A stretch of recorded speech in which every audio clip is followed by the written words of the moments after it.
Para e repara. Olá, ouvintes, bem-vindos ao episódio 8 do Pode Reparar, um podcast em parceria com a Prefeitura de São Paulo.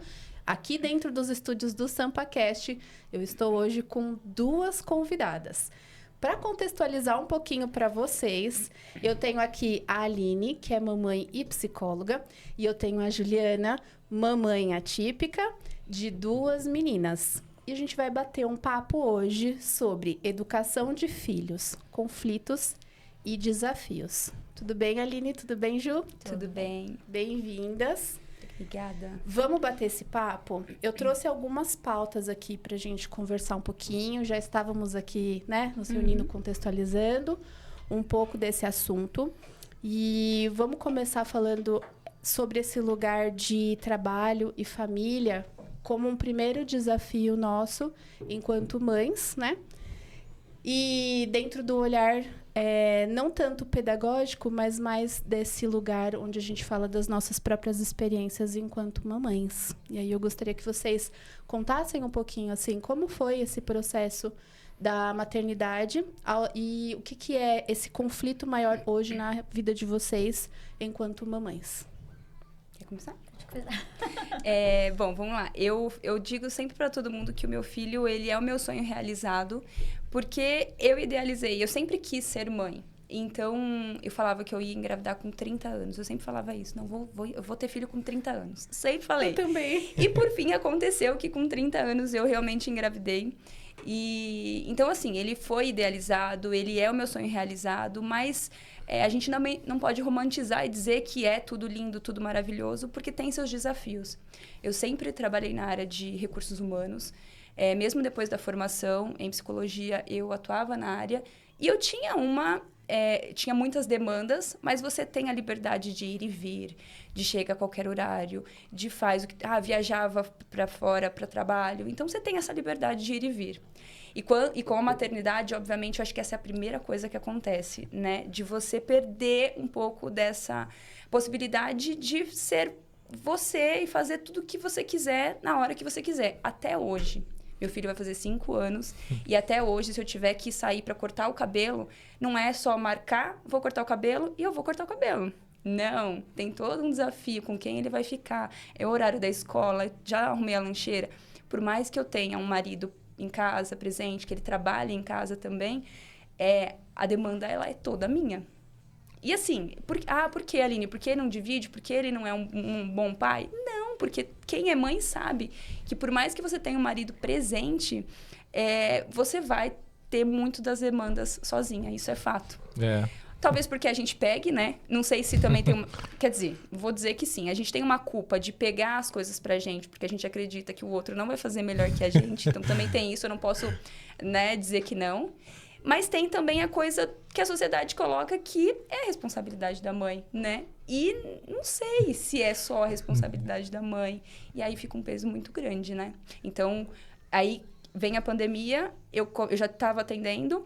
Saí da área de recursos humanos, fui para a clínica, vem a pandemia, acabou, né, atendimento. Fui para online e aí começou o atendimento online e é onde eu tô até hoje. Então, eu tenho uma flexibilidade maior, mas ainda assim eu trabalho em casa. Então, assim, filho, a mamãe vai atender. Fica quietinho aqui, por favor, não ouça. Não faz barulho. É uma loucura. Já aconteceu dele bater na porta e eu aqui com o paciente. Tem que, né... E aí, desculpa, né? Finge que não tá ouvindo tudo. Nossa, é desesperador. Então, assim... E o pai tá lá trabalhando na oficina em cima e eu penso... Vai lá bater na porta do seu pai? Não vai. Não, porque a não mãe vai. É tudo, Sempre a mãe. Só contextualizando um pouquinho, né? Olá, pessoal, tudo bem? Hoje, nesse episódio, eu tô de volta. Depois de um tempinho, né? Me ausentando. É um prazer, novamente, estar aqui com vocês. Ainda mais receber pessoas com tanto gabarito como vocês. Mas trazendo um pouquinho sobre essa da responsabilidade de puxar para si. Nós tivemos um episódio no ano passado em que nossa bebê, ela pegou uma infecção muito feia, né? Então, ela ficou internada. E adivinha quem ficou no hospital e não queria trocar? A mãe, né? A mãe. Eu falava, meu amor, vai pra casa, fica em casa. Quem Não disse que quis? Não troca. Claro que a gente, como pai, a gente tem que ter essa... Não é a palavra função, agora essa... É um suporte, esse apoio. suporte, né? Pra poder estar ali no momento que precisar, mas A mãe acaba. É automático. Eu acho que é muito de instinto materno mesmo, né? É da criança ir para esse recurso materno quando ela tá debilitada. O filho caiu, machucou, para quem ele corre, Ju? Mãe. Mãe. Não tem como. E essas demandas de nossas, né? Que acaba criando esses conflitos e a organização de uma rotina que muda, a liberdade que muda, tudo que nós vamos fazer é programado, tem que ter a rede de apoio. Se você não tem rede de apoio, você tem que ver onde que vai fazer. Às vezes a gente deixa de fazer. Opa. Acontece muito de deixar de fazer. E aí a gente vai entrando nesse lugar. Eu falei que eu tive com você pontos muito parecidos aqui, né? Eu também planejei para que fosse aos 30 anos a minha maternidade, mas ela veio aos 25. Então, a mais velha tem 5 anos, que é a Nina. Tá na escola agora. E não foi um planejamento, mas eu queria muito ser mãe. E eu falava, eu vou ser mãe de 2 meninas. Eu sou mãe de 2 meninas. Só que a minha segunda menina, ela veio agora. E eu fazia a gente fez, né? Uma insistência muito grande por 5 anos tentar ter a segunda gestação. E aí não deu certo. Eu tava também deprimida. Vários fatores, assim, né? Que atrapalharam. E quando veio a Ariela, a gente percebeu toda uma mudança da nossa rotina em quesito de como também educar aquela criança. Porque eram crianças muito diferentes. Muito. O que a Nina tem de extremamente calma, observadora, mais tímida, a Ariela vem no oposto. Ela é extrovertida, ela é espontânea, ela é intensa, fala alto. Ela tá aqui quietinha, assistindo ali no celularzinho, que é o que a gente faz, assim, de adaptação. Isso aqui é real, né? Sim. Ela tá ali sentada no carrinho, tá assistindo um pouquinho, e a adaptação que eu consigo para ela ficar me acompanhando aqui. E eu consegui vir dedicar. Então, essas adaptações do trabalho, elas vão acontecer. E quem pensa que quem trabalha em casa é mais fácil, não é. É muito mais desafiador. Porque o trabalho de casa não acaba. E o trabalho com os filhos se intensifica o que a gente quer fazer. Eu, por vezes, senti, assim, cansaço e exaustão de produzir um trabalho a partir de casa. Quando eu fui pro digital ali em 2019. E um cansaço mental, né? Muito mais do que físico. Muito. Porque chega fim do dia, eu sinto até que eu ainda tenho energia corporal, mas o meu cérebro não tem. E eu fico extremamente cansada, sobrecarregada. E aí, quem tá em casa, é assim, a gente faz a adaptação e fala, filha, eu tô em casa, mas eu tô trabalhando. A criança não sabe, ela não entende. Pra ela, trabalho é você tá ali, sabe? Você tá sentada, você tá à disposição, ainda mais uma criança pequena como a Ariela. Isso que nós estamos citando aqui digamos que crianças, digamos que a palavra não é atípicas, né? Para crianças atípicas. Imagina para uma pessoa como você que tem uma criança que é diferente, né? Como é para você adaptar tudo isso? Sendo mãe e também tendo que ter a sua vida própria, né? É difícil. Assim, para mim foi tudo muito surpresa, né? Fui pega de surpresa, né? Tenho a Giovana, e foi uma gravidez... nenhuma das duas foi planejada. Nenhuma das duas. Eu falo pra ela que elas veio de Kinder Ovo. Surpresa! Mas são as melhores surpresas da minha vida. As minhas também. Né? Giovana sempre muito quietinha, muito comportada, tranquilinha. Não era uma criança que me dava trabalho, né? A Eduarda me demanda trabalho até na hora de dormir. É complicado, mas é o amor da minha vida. Eu trabalho, eu sou esteticista e voltei a estudar, tô fazendo biomedicina. Que legal. Já fiz biomedicina, fiz 2 semestres. Uau, mas descobri que não era minha praia. Sério? Oh, meu Deus. Eu adoro. Minha mãe que tá concluindo, mas eu descobri que não era minha praia. Meu negócio é bicho, sabia? Biomedicina é maravilhoso. Eu tô indo meio de gaiato. E como tá essa conciliação, né? O seu trabalho, a família. Então, eu sou muito mãe. Eu não tenho rede de apoio, tá? Não tenho rede de apoio, nem pra ir em hospital, pra fazer nada. Tudo, eu tô sempre com uma ou com a outra. Mas eu até prefiro. Porque hoje, infelizmente, não dá pra gente confiar em ninguém. As pessoas fingem gostar, fingem entender. Mas chega na hora... Ninguém é como nós. Não tem a paciência, não tem a destreza de entender o que tá acontecendo ali. Se alguma coisa tá dando uma crise, está irritando, está deixando, né, meio bagunçado. Não entende o choro, às vezes, da criança, né? Não. Às vezes por exemplo, a Eduarda não gosta de carne. Não gosta de mistura, né? Ela gosta mais de frutas, legumes, mais do básico que dá pra mastigar melhor. Então, mais o arroz e feijão, mais o macarrão, né? Mas, assim, não que ela não coma. A gente conversa com ela, você precisa comer. Ela vai ali, dá uma enganadinha, tira e descarta. Mas não é a mesma coisa, né? Mas também pra mim foi tudo muito difícil porque eu não estava preparada para isso. Eu vim descobrir quando ela já estava com 5 para 6 anos de idade. Então, pra mim, ela era bagunceira, hiperativa. Era uma criança um pouco mimada, porque era raspa do tacho. Eu não posso mais ter filho, né? Não tenho mais útero, não tenho mais ovário, não tenho mais trompas. Eu tive uma gravidez ectópica nas trompas e quase vim a óbito. Então, ela é meu bebezinho, é meu chameguinho. Então, acredito eu que eu depositava aquela carência, aquela falta, aquela perca em cima dela. Então, eu achava que era excesso de zelo, né? Nunca que fosse algo, né, diferente. Ela estudou num colégio legalzinho aqui da região. Nunca falaram nada pra gente.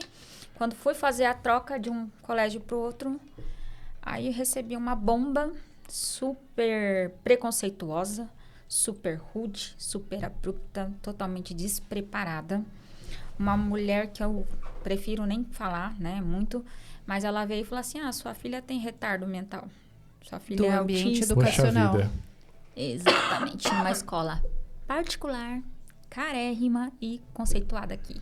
Que eu prefiro deixar pra lá. sinto muito. Também sinto muito. Eu sinto muito. Foi Mas se for onde eu tô tenso. pensando, eu acho que eu passei algo parecido. Foi tenso, assim, foi de uma despreparação, assim, que deixou eu doente, meu esposo doente, todo mundo em casa doente. Mas porque- te indicaram algum profissional pra fazer a avaliação? Então, ela mesma indicou. Ela falou, vou passar aqui pra vocês, Espaço vai lá. Neuromais. Hã? Espaço Neuromais. Então eu já sei qual é a escola. É Eu sei qual que é.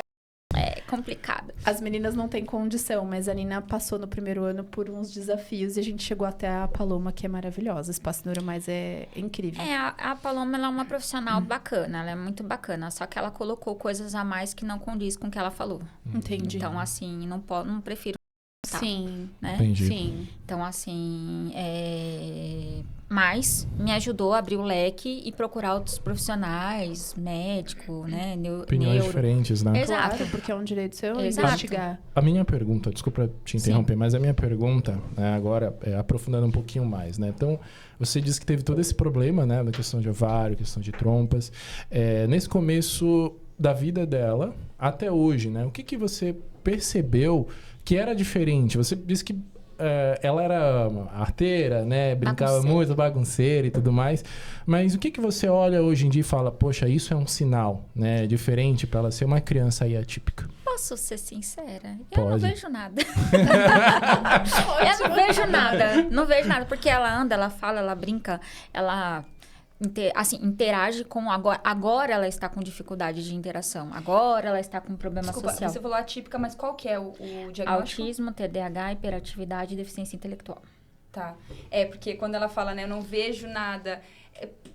O autista não tem cara, não tem, né? Então, eu acho que a dificuldade vem daí. Esse é o problema maior, não tem cara. Porque as pessoas olham e falam assim, nossa, mas ela não tem cara. Elas imaginam que como a síndrome de Down, você vai ver algo, Isso. né? Mas- Não é Exato. visual. O Exato. espectro Exato. autista é uma Não, condição. e é chato você escutar isso, viu? É chato porque você fala assim, tá, então eu tô fazendo acompanhamento médico, medicando, sabe, tirando parte do meu tempo, fazendo consultas, terapias, levando aqui, levando ali, pra quê? Pra nada? Então Como eu se não fosse nada. tô leiga, né? São quase aí 5 anos de terapia, de tratamento, de laudo. Ela fez laudo na PAI, ela passou por outros profissionais, ela passa com um médico no Sabará. Mas assim, é uma criança incrível. Amorosa ao extremo, inteligente. Mas o que dificulta mais nela é o aprendizado e a socialização. Ela se reprime, ela se fecha fácil, né? Se ela vê que alguém tá fazendo alguma coisa, ela, reclui. É difícil. As pessoas em torno são muito difíceis, o preconceito é gigante. Dentro da família, fora da família. Por não saberem não lidar, saber. por não conhecerem, por não buscarem também o conhecimento, né, Exato, Aline? total. Porque Exato. existe como psicóloga agora, existe um estereótipo? Porque na escola, vindo de ambiente escolar, a gente acaba passando muito por isso, né? Qualquer coisa que foge ao convencional, tradicional, de que eles querem a criança boazinha, Padrão, né? né? Padrão. É Padrão. a sentadinha, a bonitinha, que ouve a professora, que segue tudo que lá da demanda, que não dá trabalho. Então, assim, existe um estereótipo, então, que as pessoas esperam para ver uma pessoa laudada? Cara, eu acho que hoje em dia é muito... Se a gente olha para as crianças de antigamente, nós mesmos, se a gente fala da gente, enquanto criança, como que era o nosso comportamento antes? E como que são os comportamentos das crianças hoje? São muito diferentes. As crianças, elas nascem com os olhos abertos, que antigamente você ia visitar um bebê, Todo mundo você falando não via. Você não via. Gente, eu lembro super, né? Hoje em dia não nasce com o olho aberto. Então, assim, tem uma agitação, uma coisa... Só que as crianças de hoje em dia, elas têm muitos estímulos. A gente não tinha internet, a gente não tinha celular, a gente não tinha as coisas. Então, são muitos os estímulos. E aí, quando a criança apresenta uma agitação anormal, um negócio de não para quieta, porque bagunça tudo, porque faz isso, porque faz... As pessoas começam a, opa... E aí, é muito complicado pra gente, que é profissional da área da saúde, escutar as pessoas falarem, essa daí tem TDAH. Você não sabe nem o que é, Não mas... sabe. TDAH é porque não para quieta, então tem TDAH. Gente, pelo amor de Deus, é uma criança no mundo cheio de estímulo, não sabe nem lidar às vezes. Exato. Às vezes mora num apartamento desse tamanho, sai pra um lugar grande, o que ela vai fazer? Ela é uma criança. Tô cheia de energia, tô livre. Ela vai E aí liberdade. olha e fala, nossa, tem TDAH. Então, assim, é muito difícil. Eu acho que lidar com preconceito é muito difícil. E vocês falaram de uma coisa importante, que é... Vocês que têm 2 filhas, a diferença de um filho pro outro, né? Eu sempre falo disso, que eu não posso falar, porque eu só tenho um filho. Mas eu sempre falo pras mães, porque eu sou consultora de amamentação também, né? Maravilha. Como eu sou apaixonada pela área da maternidade e eu tive dificuldades na amamentação, eu busquei depois por isso e acabei fazendo, então eu atendi muitas mães. E aí, quando eu vou atender uma mãe que é mãe de 2 crianças, eu falo, os seus filhos são diferentes, mas você também é uma mãe diferente. Você não é a mesma mãe, tá? Então, a mãe da Ariela não é a mãe da Nina, É né? o que a gente fala direto. Isso direto. E eu acho importante, porque as pessoas acham que não. Então, assim, que dificuldade. fulano era de um jeito, mas você também. Você era uma mãe, agora você é outra. Então, a gente também tem essa coisa, e eu acho importante falar sobre isso, até por conta... A gente vai entrar ainda, né, falar de culpa e essas coisas, mas é importante a mãe entender que ela não é a mesma mãe. E então, ela tem filhos diferentes, para mães diferentes, e a gente tem esses desafios. E para uma criança atípica, ser mãe atípica, assim, eu falo que eu acho que são escolhidas. As mães atípicas são escolhidas porque, cara, é um negócio que a gente não sabe explicar. Não. Os desafios que você vai encontrar, eu nunca vou poder botar o dedo e dizer assim... Cara, isso aqui... Não, eu não posso, Nem não é o meu enquanto lugar. educadora, nem enquanto psicóloga, nem enquanto posso. mãe. Quem dirá um leigo? Sim. É difícil. É muito fácil dar uma opinião olhando aqui de uma tela e estando no evento mesmo em si, né? Então, é muito diferente. Muito. Pra quem é pai e quem é mãe também. Há pouco tempo atrás, eu fui num aniversário, numa quadra de um parente, né? Estavam lá várias pessoas, familiares, amigos, né? E tudo mais. E a minha filha, assim, ela gosta de correr. Onde ela vê, ela parece uma maluquinha. Aqueles brinquedinhos da Duracell que vai. Ela é uma criança. Ela é uma criança. Aí uma mulher veio pra mim e falou assim, nossa, você não consegue mandar ela parar? Tá incomodando. Eu olhei assim pra cara dela e falei assim, não. Aqui é livre, aqui é público. Ela pode correr a hora que ela quiser. Se você tá incomodada, levanta e troca de lugar. É complicado. E pessoa... Deixa pra lá. Acho que é melhor não citá-la aqui, né? Complicado, viu? Vamos falar de pessoas que valem a pena. Isso aí. Que trabalham com educação, que têm informação com criança, têm informações, né? Que hoje é vó, mas deixa pra lá, né? Mas isso não Mas ela E tá esquece pensando que em pode algo, vir pra então. família dela. O que eu passei, eu descobri depois, né? E aí a gente vai julgar o filho dos outros? Não. A falta de empatia, de respeito das pessoas tão tem demais. pesado, né? Então, Muito, esses são os muito. maiores desafios que você Eu vem tenho certos encontrando. lugares que eu prefiro não ir mais. Eu prefiro não ir mais. Aí você acaba não saindo. Se E privar. aí você imagina, a mãe já tem toda a questão da privação. Sim. Uma mãe atípica tem o dobro, né? Eu Nossa, imagino. porque você se a acaba não gente se saindo. priva muitas vezes de sair por questões de não conseguir mesmo, de ser difícil, ou de várias outras coisas, eu acredito que uma mãe atípica tem difícil. 2 vezes mais. É difícil. O preconceito é gigantesco. No seu atendimento, você pega muito casos assim, de mães que têm essa demanda diferente, né, com crianças atípicas, e como é que é lidar com isso dentro da sua profissão? Cara, eu tava pensando isso quando eu tava vindo pra cá, que é engraçado que eu não tenho... quando a gente recebe o paciente a primeira vez, eu preciso entender a demanda que tá levando ele ali. E E aí eu pensando aqui, vindo pra cá, eu falei, cara, engraçado, eu nunca recebi uma mãe que veio com a demanda assim, Aline, eu te procurei porque eu tô exausta, eu tô cansada, eu preciso aqui, eu precisava fazer terapia pra cuidar de mim. Não tem esse cenário. Assim. Só que não tem esse cenário do cuidado, porque se você já é mãe, se o seu filho precisa de terapia ou ele não tá bem, você vai procurar. Pra ele. Mas pra você é muito difícil. Eu tenho uma mãe atípica, que inclusive ela é de Manaus. E aí a filha dela já tem 21, 22 anos. E, cara, é um desafio, assim. Teve uma vez que eu desliguei o telefone com ela, eu desliguei a vídeo e eu desabei. Porque A carga. A sensibilidade que a gente tem. E ela não cuida dela, ela vive para a menina e ela não cuida dela. E eu pegava sempre no pé dela, eu falava, você já fez seus exames de rotina? Aí ela me chama de doutora, né? Ela fala, doutora, não fiz. Doutora, não dei tempo. E eu, toda vez, eu falava toda semana com ela. Até um dia que eu falei, você precisa fazer. Ela fez. E recentemente ela descobriu que está com câncer. E aí ela me mandou uma mensagem agradecendo, dizendo assim, doutora, eu tô arrasada. Mas se você não tivesse pego no meu pé e tivesse insistido para eu fazer os exames, eu não teria ido. E eu não sei como seria. E ela vai ter que fazer cirurgia, porque é no útero e tal. Então, assim, a demanda que ela tem, a sobrecarga que ela tem... E eu vejo que ela tá ali comigo, às vezes ela só quer conversar. Ela só quer... As pessoas acham que terapia é só conversar. Não, às vezes a gente vai lá, vai falar coisas específicas. Eu tenho demandas específicas. Mas ela não, ela tá ali porque é o lugar que ela consegue fechar a porta do quarto dela. E por 30, 45 minutos ela não tem que ficar olhando pra filha dela, cuidando e sendo tudo, porque a filha dela tem uma questão de agressão. É bem difícil, é bem pesado, ela não dorme. Então, é o momento que ela fecha a porta ali, ela consegue ficar comigo. Eu acho que, intimamente, ela deve pensar, cara, é o momento que eu tenho pra mim. E aí vem a culpa de falar, caramba, será que eu tô reclamando do meu filho? Não, é porque a gente precisa, né? Eu imagino que você tenha momentos assim que você fala, por exemplo, você falou do curso, eu já fiquei pensando, cara, é um curso difícil pra caramba, mas eu acho que intimamente ela deve pensar, mas eu gosto de estar aqui, porque pelo menos aqui eu tô sendo aluna, eu não tô sendo mãe. E não por não gostar de ser mãe, mas pela sobrecarga que você sente diariamente. Eu estudo EAD. Com a criança do lado. Eu estudo e ela estuda do meu lado. Bota ela pra estudar também. E vai na adaptação do EAD. Exato. Como você faz, Ju? Loucura, não sei. Vai indo. Só Depois sei que tá ensina indo. pra gente essas técnicas. Só tem sei que tá coisas indo. que eu consigo quando eu coloco a Ariela pra dormir. E tem dia que ela não quer dormir. E aí vem a irritação. E a culpa por ficar irritada. Sim. Porque, poxa, ela não dormiu, minha programação não aconteceu, eu preciso estudar do mesmo jeito. Às vezes eu me entrego a estudar irritada. Porque, embora eu tenha a formação, né, concluída, eu faço a parte continuada. Então, eu estudo em tempo integral. E aí, eu tô vendo, às vezes, cursos ali no online e ela tá do lado. Vem brincar. E é um peso.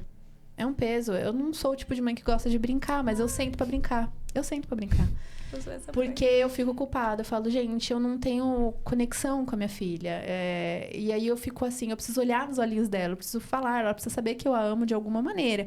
Só que eu faço isso em outros atos.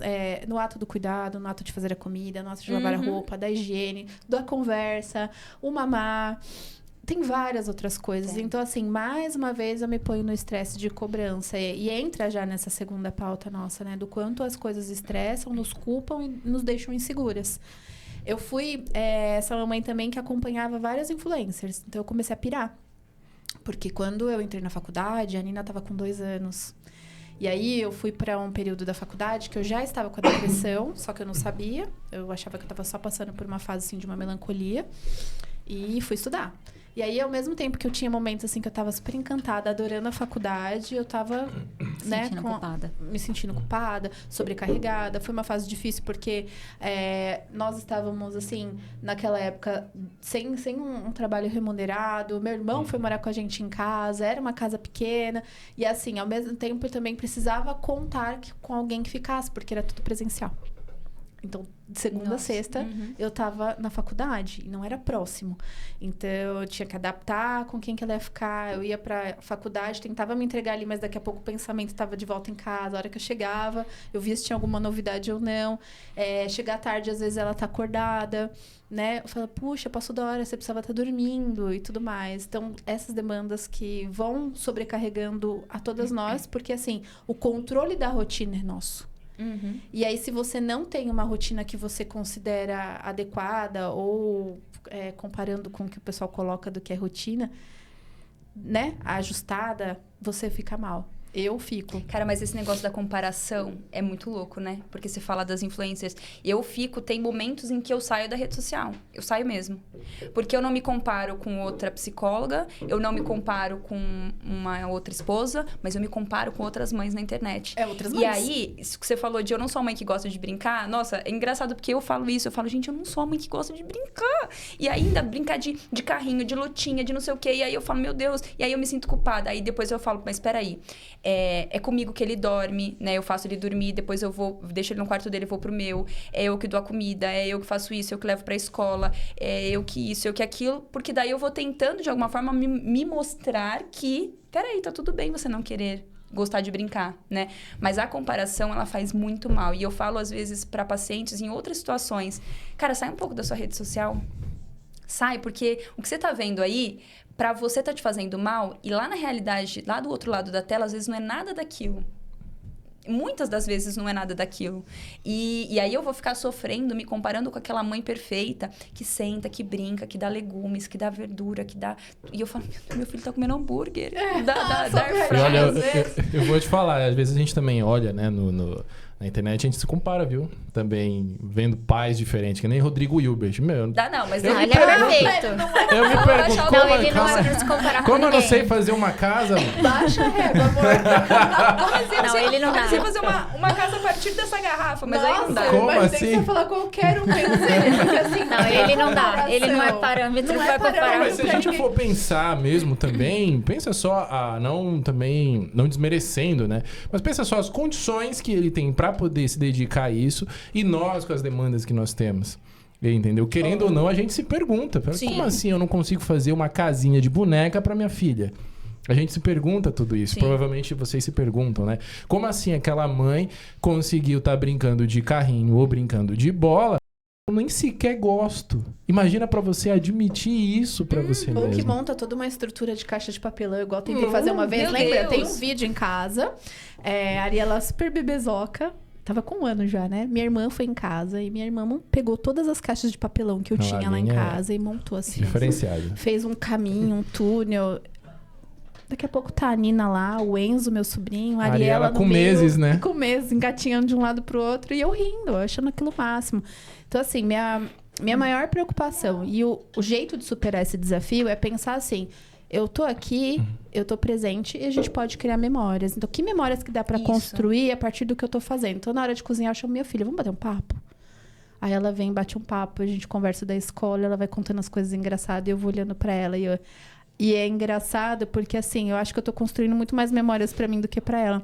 Que é o jeito que ela explica. E eu fico comparando, assim, na minha cabeça. Quando ela era pequenininha... aquilo que ela já tinha e que continua e outras coisas que ela vem adotando. Então, isso aquece meu coração. E eu comecei a achar esse lugar de ajuste. E outro jeito de superar o desafio que eu falei aqui, que me angustia muito e me conflita, que é a rotina, é entender que todo mundo tem uma rotina. Mesmo quando você acha que você não tem. Se você acorda tarde todos os dias e faz as mesmas coisas todos os dias, você já tem uma rotina. Uma rotina e uma realidade, né? Uma Que eu realidade. acho que é importante a gente não esquecer que a gente se compara, mas que cada um tem a sua realidade. E tem que fazer esse recorte. Porque eu enlouqueci com esse lance de seguir as mães influencers, né? Eu fui ver Flávia Kalina, a própria Maya Angelman, que fala de educação positiva. Quando eu comecei a ver a Maya Angelman, imagina, eu senti o cocô do cavalo do bandido. Sim. Eu falei, eu como pedagoga, eu tenho que ser uma mãe excelente. Entende? Então eu me coloquei aqui. Eu sou uma ótima profissional. Não quer dizer que eu não sou uma boa mãe. Só que eu não vou ser a pedagoga para minha filha. Sim. Eu vou ser a mãe dela. E outra coisa, eu sou ser humano. E eu não me olho. Então, quando eu comecei a parar, eu falei assim, preciso ficar bem onde eu estou. Eu preciso entender o que dentro da minha rotina eu consigo fazer. Eu já acordo cedo para embarcar a Nina. Então, eu já aproveito e já fico acordado. Dá para preparar um café da manhã. Dá para acordar ela com calma. Ou esperar ela, deixar ela acordar por conta e vir.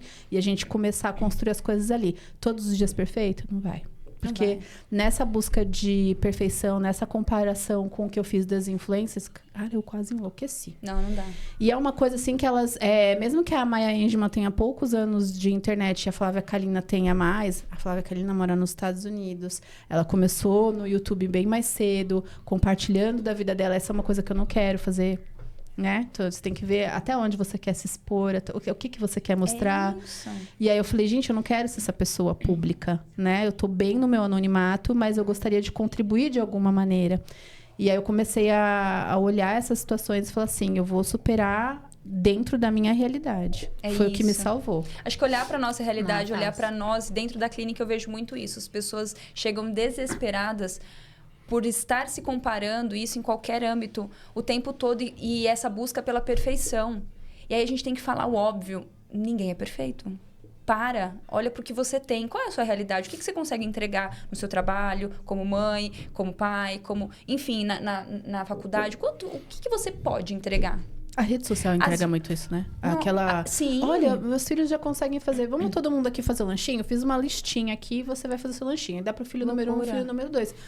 Você vai tentar isso na sua casa? Pode tentar, mas você tem que ver se vai adaptar para tua criança. Se ela entende esse processo. Não adianta você chegar do nada, oferecer uma proposta de organização com checklist, que a criança não tá apta. Eu falo pro meu esposo assim, a gente tem que escolher as brigas que a gente vai brigar, entendeu? Então, meu filho, Minha ele só filosofia de almoça... vida. É isso, cara, eu falo isso direto. Meu filho, às vezes, só almoça com o celular na mão assistindo. Quais são os hábitos da sua casa, né? Exato. E aí, às vezes, eu me pego falando assim, caramba, mas fulano falou que não pode, né? É errado. Ah, não, eu vou escolher essa briga. Eu quero que ele coma ou eu quero fazer o que estão me falando ali? Não, eu quero que ele coma. Então, ele vai comer dessa forma e tá tudo bem. Então, e aí, de novo a culpa, né? Vem as adaptações. É igual quando eu preciso limpar a casa. Eu preciso pôr a Ariela no celular ou no computador. Senão, eu não limpo. É isso. Ou você vai deixar sua casa suja, ou você vai dar o celular. Então, tem que escolher as brigas, as guerras, Não né? é fácil. E você, Ju? Adaptação. A minha vida é totalmente adaptada. Eu tenho rotinas, né? Eu não tinha rotinas, hoje eu tenho rotinas. Não é fácil, não é fácil.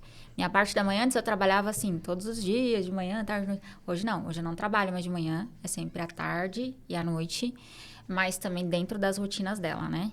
Então, é muito mais difícil, tudo muito mais difícil. Ela se você coloca assim pra ela, ó, hoje você vai comer pão. E aí amanhã ela tem que comer pão de novo. E aí se você muda aquilo ali, já bagunça o dia. Então, assim, adaptação é uma coisa que traz muita culpa pra gente, né? Muita culpa. Porque se você muda alguma coisa, a criança muda toda a rotina dela, aí você desestabiliza tanto a criança quanto se desestabiliza. Então, eu tive que adaptar a rotina na minha vida. Como? Não sei. Essa previsibilidade de saber né? o que vai acontecer depois, todos nós precisamos mesmo. Exato. Isso funciona melhor Mas para é todo difícil. mundo. Porque o dia que eu faço uma organização no próprio papel, eu pego papel e caneta e vou falar, que horas que eu tô acordando? E faço. Teve um dia que eu acordei mais tarde. Eram por volta já de 10h30, eu comecei a planejar meu dia. Eu falei, a partir das 11 horas, o que eu vou fazer? E fluiu. Mas eu também não fiquei cobrando. Tinha hora que eu ficava lá, tinha outros momentos que eu falava, isso aqui eu não consegui fazer hoje. Não, mas ela tem uma rotina. Eu não posso Você não atrapalhar. Eu consegue não tenho abrir. condições de trocar a minha vida. E que uma das características, né, É a rotina. do aspecto é a questão da rotina. Então, acordo de manhã, ela tem que tomar o leite dela com wheyzinho, bananinha, nananã. Aí depois a gente vai para uma consulta, depois a gente vai pro Kumon, depois vem para casa, se arruma, almoça e vai para a escola. Então, assim, é tudo adaptável. Tem que ser tudo adaptável, tem que ser tudo. O pai, ela sabe os dias que o pai busca na escola. E aí eu tenho um dia da semana que eu tenho que buscar na escola. Então, eu tenho que parar toda a minha vida, parar de trabalhar e vou buscar ela. Então, às vezes ela vai trabalhar comigo. Então, assim, o trabalhar comigo, eu atendo pessoas totalmente diferentes todos os dias. Então, eu fala bom dia, fala boa tarde, fala oi. Tem hora que ela quer, tem hora que ela abraça, tem hora que ela fala, não quero. Ah, nós também. Né? Nós também. Aí a pessoa não entende, às vezes, por que ela não quer me cumprimentar? Você trabalha direto da sua casa? Ou Não. Eu tenho um espaço, aí eu trabalho fora. Antes eu trabalhava em casa, mas quando eu trabalhava em casa, ela aprontava todas e mais umas. Aí não dá. Uma vez ela entrou dentro de um saco de cimento. Eu quase morri do coração. Ela é danada. Ela é petrificada. Tem muitas histórias nossa. pra lembrar agora. Você é doido. Na escola, ela aprontava muito. Eu tive que trocar ela de escola 3 vezes por conta de adaptação. Crianças que não entendem a rotina dela, que ela não consegue fazer alguma coisa, ela se frustra. E como é pra ela? É triste, porque agora ela se fecha. E aí eu tenho que lutar todos os dias pra ela não se fechar. Todos os dias. É uma coisa que o médico falou, ó, ela não pode se fechar. Se ela se fechar, vocês perdem tudo que vocês fizeram até agora. Então, todos os dias eu batalho para que ela não se feche. Para ela não chora, não ficar triste. Ela não é de muitos amigos, as crianças não têm paciência, porque, embora ela tenha 10 anos, a mente dela é como se ela tivesse 6, 7 anos. Então, ela tem um atraso, né, de verdade. Então, é tudo mais difícil. Hoje, as crianças estão muito avançadas, né? Então, maquiagem, namoradinho, outras coisas. Ela não, ela ainda tá na fase de brincar, de doce, de correr. Então, as menininhas de ser criança. E as meninas, na idade dela, não vou correr. Por que eu vou correr? É mico correr. Então, é tudo muito difícil adaptar a nossa realidade. E eu falo pra ela todos os dias, tá tudo bem, filha. Eu também vou brincar com você, eu vou correr com você, eu vou fazer o que você quiser. Então, hoje em dia, eu criei um mundo para viver no mundo dela. Que não é fácil, mas eu consigo fazer com que as pessoas entendam melhor e eu consigo fazer com que ela não se sinta diferente dentro da realidade dela. Que é uma característica mesmo, né? De pessoas especiais assim. Tem um próprio mundo que são poucas pessoas que têm acesso. E hoje a escola, ela te ajuda? A escola que ela está hoje, ela te dá um suporte? Então, essa é a minha na pergunta. verdade, a gente está numa escola nova, né? Então, ainda estamos na fase de adaptação. Porque ela ficou muitos anos em um colégio. E aí, eu morava próximo ao outro. E aí, a falta de informação, né? De relatório. Porque, normalmente, são as escolas que falam pra gente, né? Que é quando a criança tem alguma dificuldade, quando ela tem alguma limitação. E ela vivia na diretoria. Ela aprontava horrores. Ela chegou a cortar o cabelo de criança. Rasgava material. É tenso. Ouvi de mãe e pai que não queria que a criança ficasse perto dela mais. Teve mãe e pai que tirou da sala por conta dela. Mas, assim, não é que ela queria aprontar demais. Ela era uma criança. E era a forma dela gritar que ela precisava de ajuda. Né? Sim. Hoje em dia, ela não faz mais isso. Hoje em dia, ela é outra criança, né? Toma medicação. E isso chama atenção também para como as escolas se preparam ou não se preparam para a criança atípica. Exato. Depois eu fui para uma escola que é próximo também, que não é tão próxima da Vila Clarice. Se dizia inclusiva, mas eu não vi nada de inclusão. Nem na estrutura.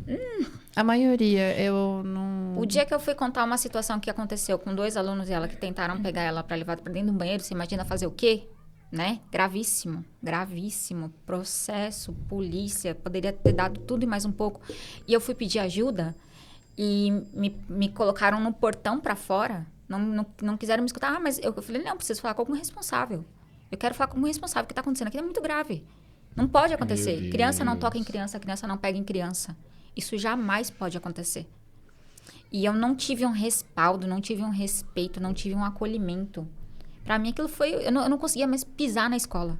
E você não é a primeira mãe. Teve um caso que repercutiu, assim, de uma criança celíaca, que a mãe começou a levar situações do que ela estava passando na internet com a escola e a particular, porque eles queriam que a criança seguisse a dieta da escola. Ou seja, o pagamento que é feito para aquela empresa que está ali. É complicado, porque muito mais a gente vê por trás das escolas administradores, não estou dizendo que eles estão errados, mas a escola ela é um ambiente, um ecossistema humano. Então, priorizar a humanidade. Não. Depois você demandar o que é preocupação, E o que a maioria mostra que é boleto. A escola se dizia inclusiva. Nós temos a inclusão. Tem várias crianças lá, de fato, que são inclusivas. Mas eu, com os meus olhos, assim, eu fiz 2 anos e meio de pedagogia. Também fiz um pouquinho de psicologia e tal, tudo. Então, algumas coisas... Eu sou muito curiosa. Eu vou ler, adoro ver vídeos, adoro ver coisas. Odeio ver status. Não gosto de ver status de ninguém. Você vê o status falando? Não. Me deixa doente. Então, não quero ver. Ver a hipocrisia, as pessoas falarem certas coisas, se... Fazer dublê de rico.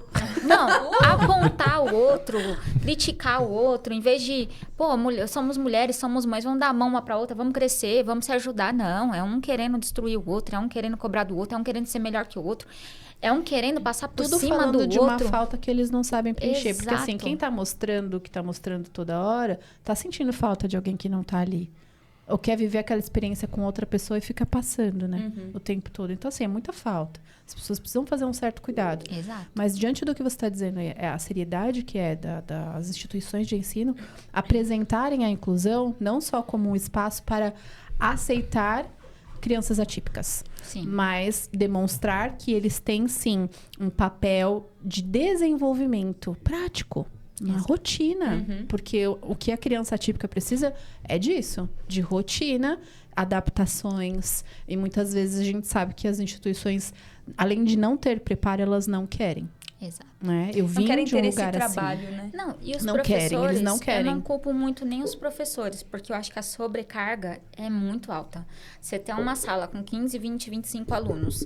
Dentro dessa sala você tem 4 ou 5 crianças atípicas. Eu também não responsabilizo o professor. Como mas é eu, que ele vai dar conta? enquanto professora, eu penso que é necessário me capacitar minimamente para eu entender um aluno que vai chegar. Porque eu vou ter 25 alunos, 25 personalidades diferentes, né? Se eu tenho o desafio de lidar com 2 na minha casa, eu imagino a sala de aula.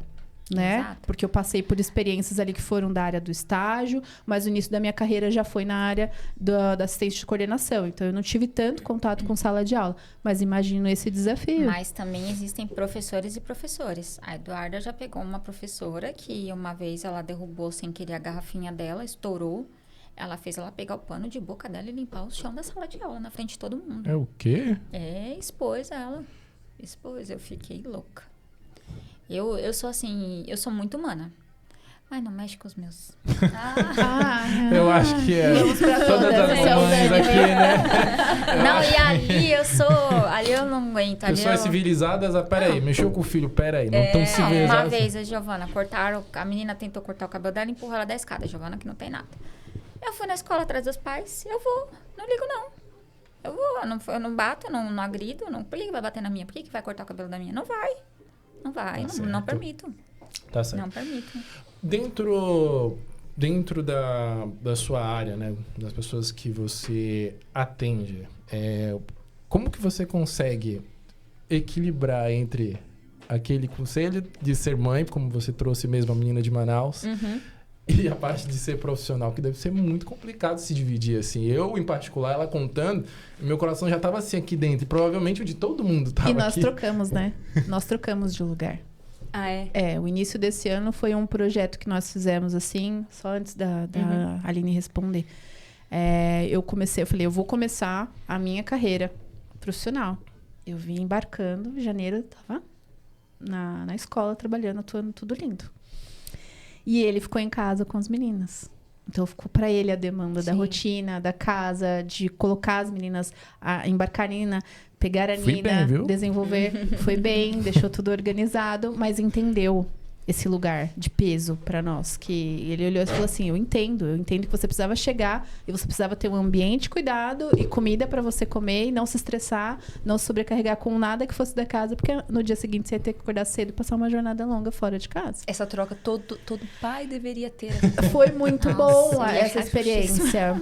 E eu Intercâmbio. entendi o lado de fora, que é você levantar às 4h40 da manhã todos os dias, sair às 5h20, passar 10 horas no trabalho, pegar trânsito, voltar pra casa, chegar exausta de um dia inteiro que você dedicou tudo e você tá louca pra ver seus filhos e tá esgotada. E aí você sentar pra brincar mais um pouco e ter um tempo curto, porque precisa pôr todo mundo na cama, mantendo a rotina, pra no dia seguinte acordar. E a saudade que vem. E aí quando você olha pra casa bagunçada, você fala assim, não é tão importante. Você começa a diminuir aquela cobrança. Porque quando a gente tá em casa, a gente cobra mais. Mas quando você tem essa rotina de ir pra fora, o mais importante é você ver o sorriso dos seus filhos. E eu adorava tá chegando, subindo assim, os meus passinhos na escada e as meninas já ficarem alvoroçadas. A mamãe tá chegando. Ou então bater a chave e vir. E a gente trocou de volta, porque ele voltou, né, para a área de trabalho e eu por outras demandas também, quesito a saúde. Eu fiquei ali um pouco debilitada. No fim do ano eu comecei a ter crises de pânico, comecei a lidar com essas crises aí de forma recorrente. E eu falei, vou cuidar da saúde antes de continuar. E acabei optando por voltar a ficar com as meninas em casa e ele voltou. Então a gente trocou de novo. Mas foi um período assim de 3 meses, né? Foi 3 meses. 3 meses. Foi muito legal. Com certeza. Que legal ele esse aprendeu a olhar ela intercâmbio. de outra forma, né?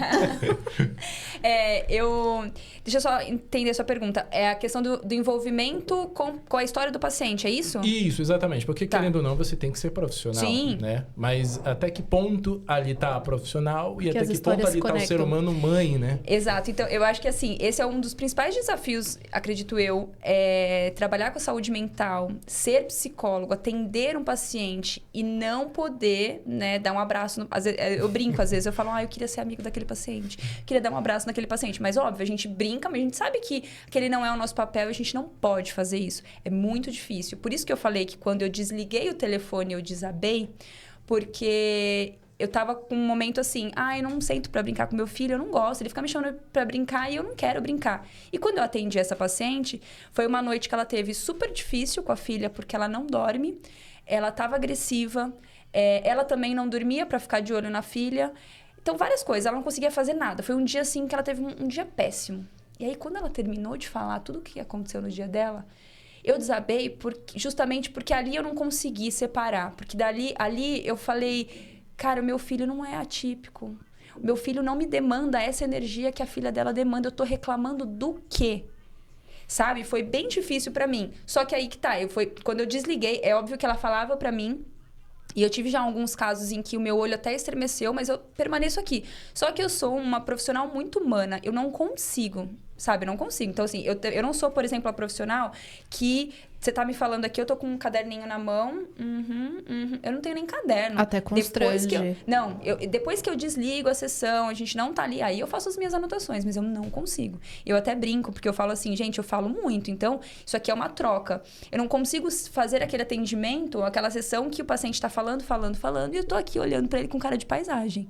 Eu levanto a mãozinha, olha, deixa eu falar, e a gente vai fazendo essa troca, e tem funcionado. Pra minha abordagem, que é cognitivo-comportamental, tem super funcionado. Mas é um desafio muito grande você não se envolver com a história do paciente. E a gente precisa. Então, para isso, a gente precisa estar também com o emocional ok, a gente precisa fazer terapia também, porque não é fácil. Se você é um profissional minimamente humano, dificilmente você não vai se envolver com a história daquele paciente. E quando pega num negócio que é teu... E assim, tem alguns profissionais que até falam que, dependendo do caso, se é um paciente que traz questões muito pontuais e que o tempo todo você se vê nele, você precisa encerrar o atendimento. Você não pode continuar. Isso aqui é não dá. A próxima pergunta. Você não pode, porque ali, você, por mais que você tente ser profissional, você não consegue, você está se vendo. Quando você passa a se ver na história daquele paciente, você precisa dar um passo para trás e falar, olha, preciso direcionar o teu caso para um colega, eu vou encaminhar, porque eu não posso manter. Não posso, porque em algum momento eu vou acabar...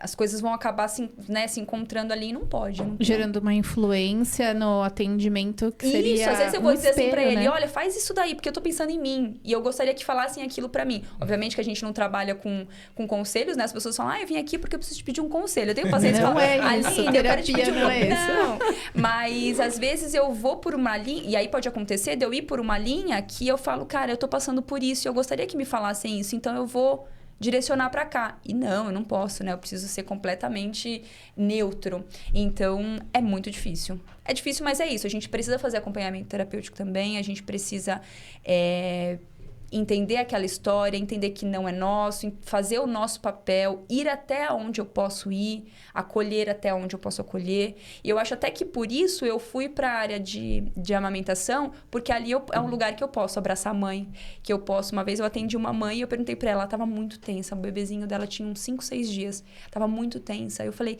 você tem algum olhinho de massagem aí, alguma coisa? Ela falou, tenho. E eu fazia na casa, né? E aí eu peguei o olhinho e comecei a massagear as costas dela. E eu massageei as costas dela inteira. Porque foi um momento em que eu pude me conectar. E ali eu tava sem culpa, porque eu falei, aqui eu posso. E aí foi... Legal. E aí ela super... Foi um momento muito gostoso. E eu gosto muito dessa conexão que eu posso ter com elas. Então, se eu não posso na clínica, eu arrumei uma outra forma de poder. E com mães, que é o que eu gosto, né? Falar de maternidade, pra mim, acho que é o que mais me brilha os olhos. Maravilhoso.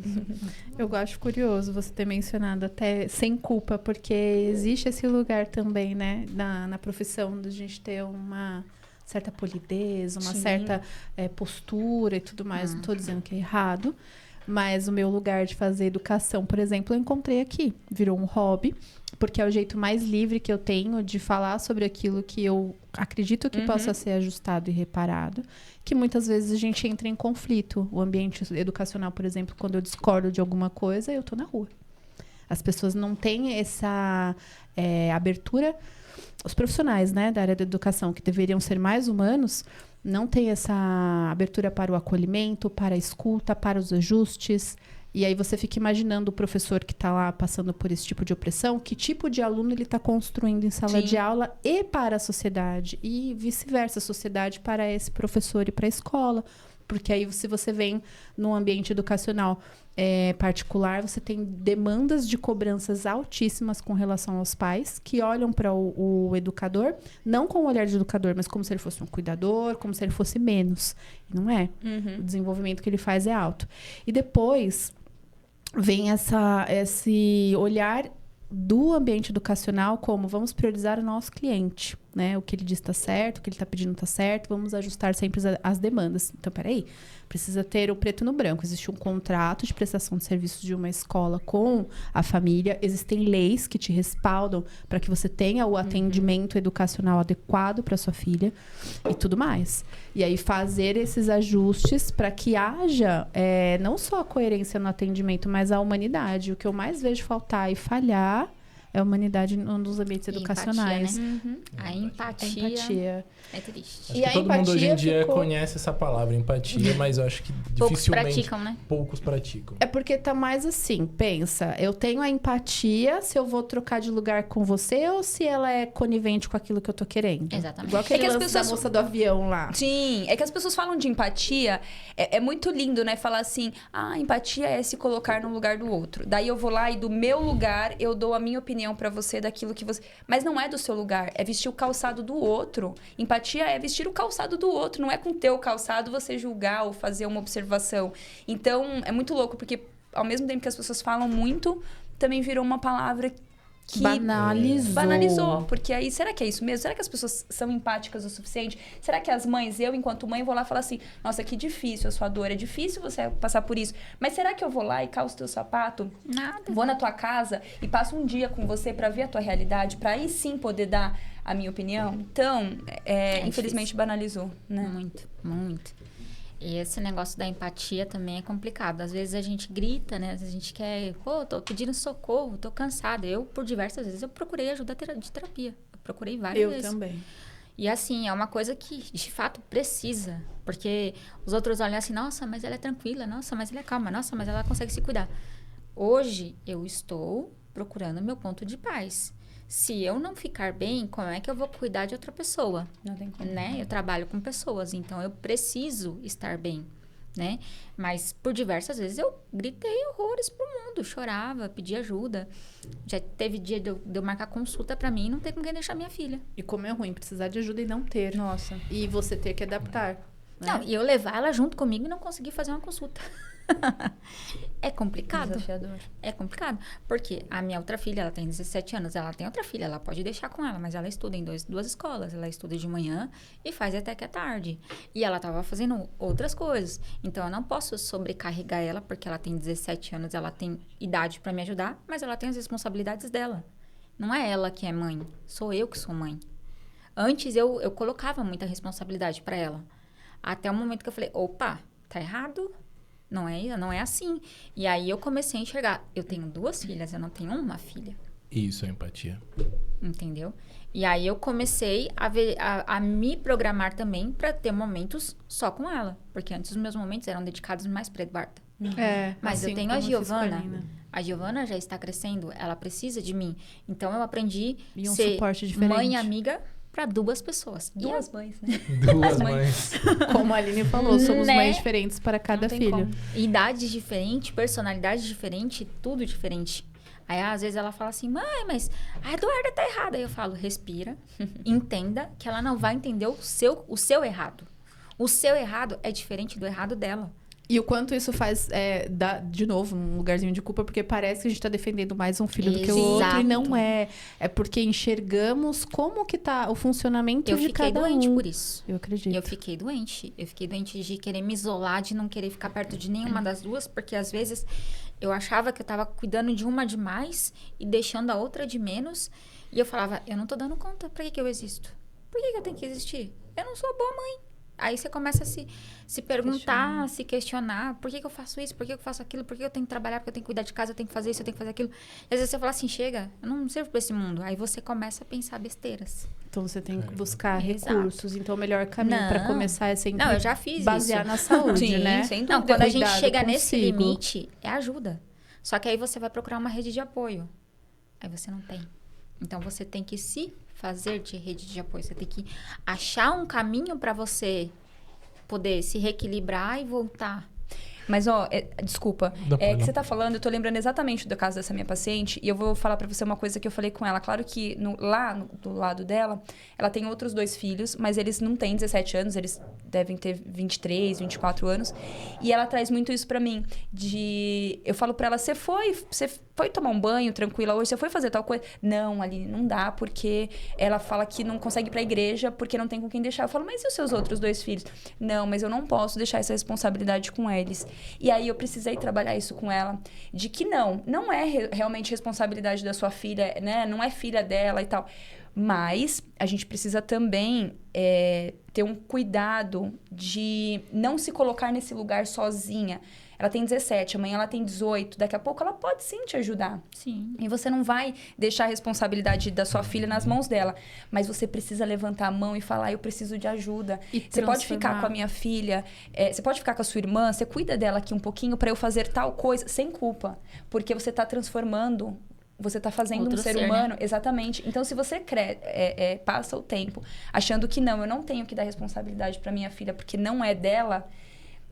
Aí vale pensar, como que ela lá na frente vai entender o que é. O problema é que eu estava dando responsabilidade demais para ela. Esse e aí era o precisa problema. ter esse equilíbrio, Fazer né? ajuste. Nem de mais e nem de menos, mas precisa usar os recursos que você tem. Sim. Para Você ir já pra não essa tem, né? solução, E aí... eu pensei muito assim, cultura africana, eles tratam muito por comunidade. Então, eles começam a inserir os papéis desde cedo nas crianças, mas são papéis que são de acordo com a faixa etária. Então, eu acredito que esse possa ser um caminho também, Sim. né? Para você ter a construção dessa rede de apoio. Sim. Então, as mães aí de casa podem olhar, as famílias, faz o recorte da sua própria realidade. Começa a reduzir um pouco essa vista, né, do que você falou, de status, de comparação, de internet. Aderir a uma rotina dentro do que seus hábitos, né? E buscar o apoio profissional. São caminhos, assim, que vão apoiar São nessa necessários, construção né? da educação de filhos e na superação desses desafios e conflitos. Eu acredito que antes da gente ser mãe, né? Vocês mães no caso, ou ser pai, nós somos seres humanos. E como seres humanos, naturalmente nós somos seres finitos. E quando a gente entende que nós somos seres finitos, nós temos que entender que nós temos um limite.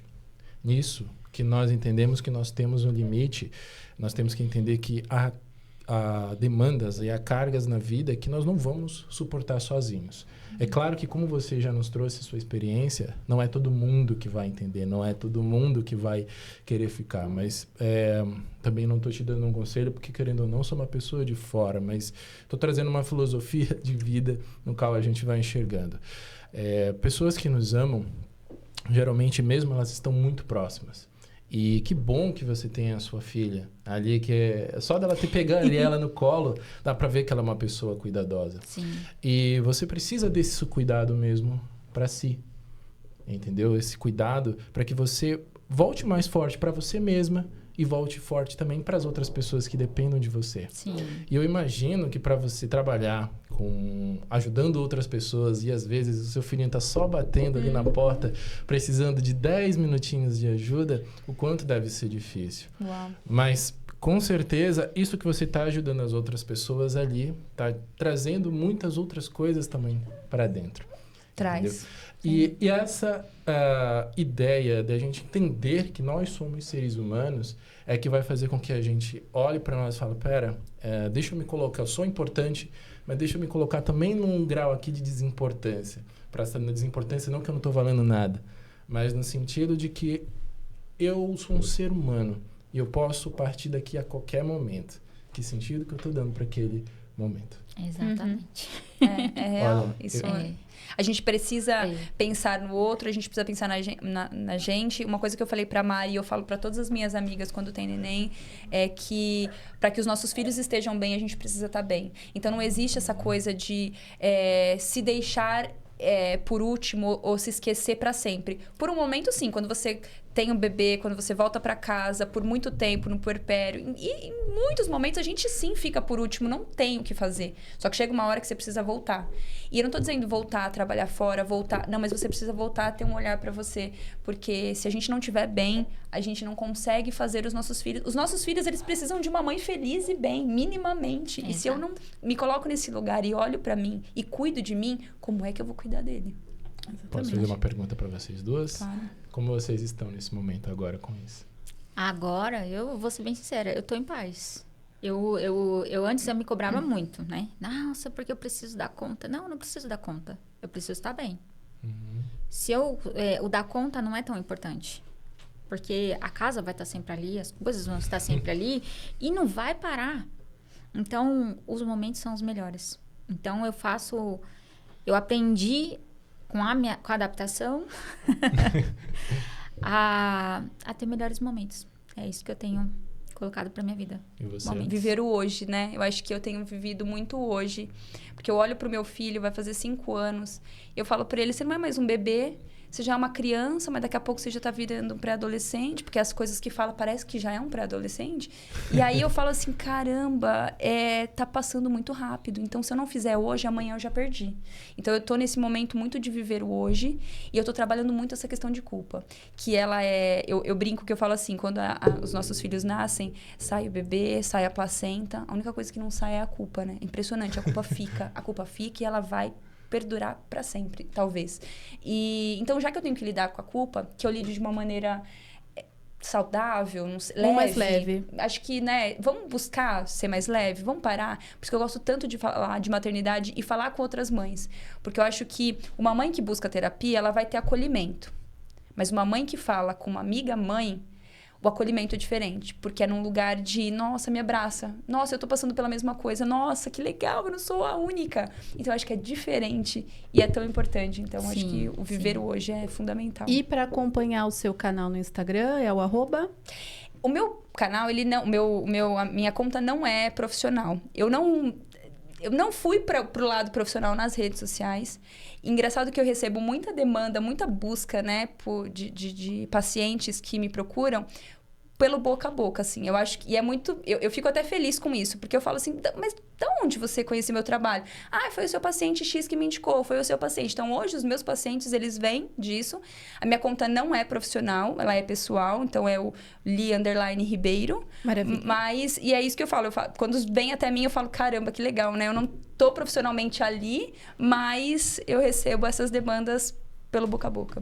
Quero agradecer a presença de vocês. Foi maravilhoso esse momento de troca. Muito bom. Vou anotar os contatos das duas para deixar lá nas redes sociais para vocês conhecerem o trabalho das meninas. Ótimo. E fica o convite para que mais uma vez a gente possa conversar em outra oportunidade. Adorei. Com certeza. Vou adorar, agradeço super. Foi a minha primeira vez, eu tava super tensa aqui, acho que mais por conta da garganta e tal, e por, né, mas que gostoso, que oportunidade maravilhosa, agradeço muito, espero que tenha outras oportunidades e sempre que puderem, quiserem contar comigo, por favor. Com certeza. Foi um prazer. Até a próxima. Até, pessoal. Foi um prazer. Obrigada, gente.